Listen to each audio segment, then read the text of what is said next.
आप देश की रक्षा कैसे करते? इस वक्त हम ऑपरेशन सिंदूर का हिस्सा हैं। हम आईबी पर हाई अलर्ट में तैनात हैं। ये पीछे जो आप एरिया देख पा रहे हो, ये वो एरिया है जहां से दुश्मन अक्सर इन्फिल्ट्रेशन की कोशिश करता रहता है। और ऐसी ही एक कोशिश उन्होंने 8 और 9 मई की रात को की थी। 8 और 9 मई की रात को दुश्मन ने हमारे ऊपर अचानक फायरिंग की और उस फायरिंग की आड़ में उसने इन्फिल्ट्रेशन की कोशिश की। मैंने और मेरे साथियों ने उस इन्फिल्ट्रेशन की कोशिश को अपने ऑब्जर्वेशन इक्विपमेंट की मदद से डिटेक्ट किया, दुश्मन पर अचूक फायरिंग की और उसकी घुसपैठ की कोशिश को नाकाम किया। हमारी फायरिंग का नतीजा ये निकला कि सुबह तक दुश्मन अपने घुटनों पर आ गया और उसने अपनी पोस्ट पर व्हाइट फ्लैग लहरा दिया।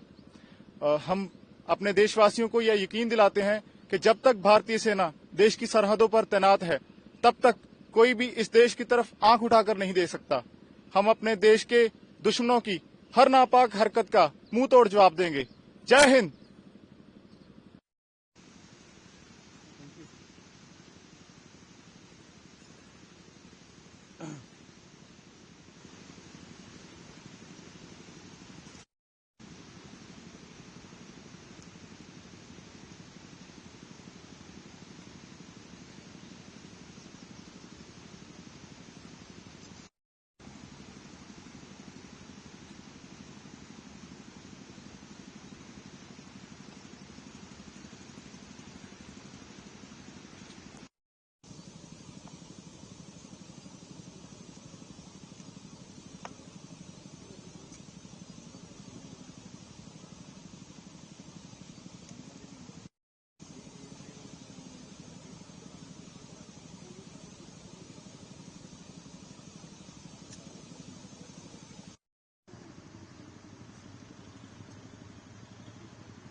पाकिस्तान की सेना बार बार भारतीय सेना से युद्ध में पराजित होने के बाद अब हमारी सैन्य शक्ति का सामना करने के बजाय अपने नापाक इरादों को आतंकवादियों के जरिए से पूरा कर रही है।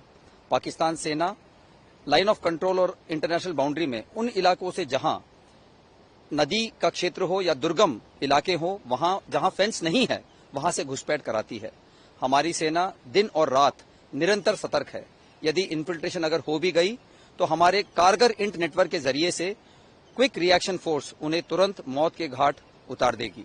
कई बार पाक सेना घुसपैठियों की मदद के लिए हमारी पोस्टों पर फायर करती है, जिसका जवाब उन्हें कई गुना ज्यादा नुकसान दिलाकर हम देते हैं।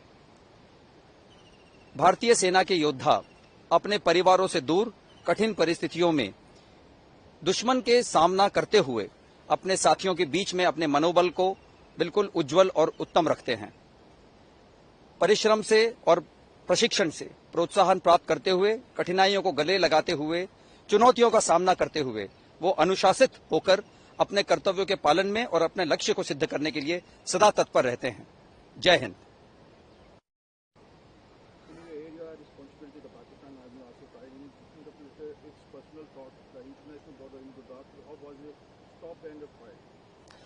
After repeated defeats, Pak military is unable to face Indian military in conventional operations. He has conveniently outsourced his military tasks to proxies and terrorists.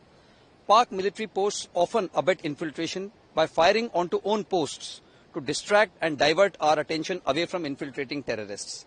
We are well aware of the locations where, due to riverine terrain or inaccessible areas, the border fence is either weak or not existing. We have converted these into killing grounds, while punishing the aiding Pak military post by inflicting heavy casualty and damage with superior tactics and weapons. If any infiltration succeeds, then by integrated intelligence network, along with the police and CAPF, the infiltrators are quickly neutralized by a combination of technology and tactics by our quick reaction teams.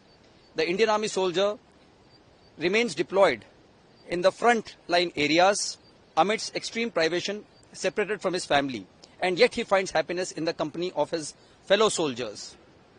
He draws inspiration from training and capability enhancement, and he remains steadfast in his commitment to defend the motherland at all costs. Jai Hind.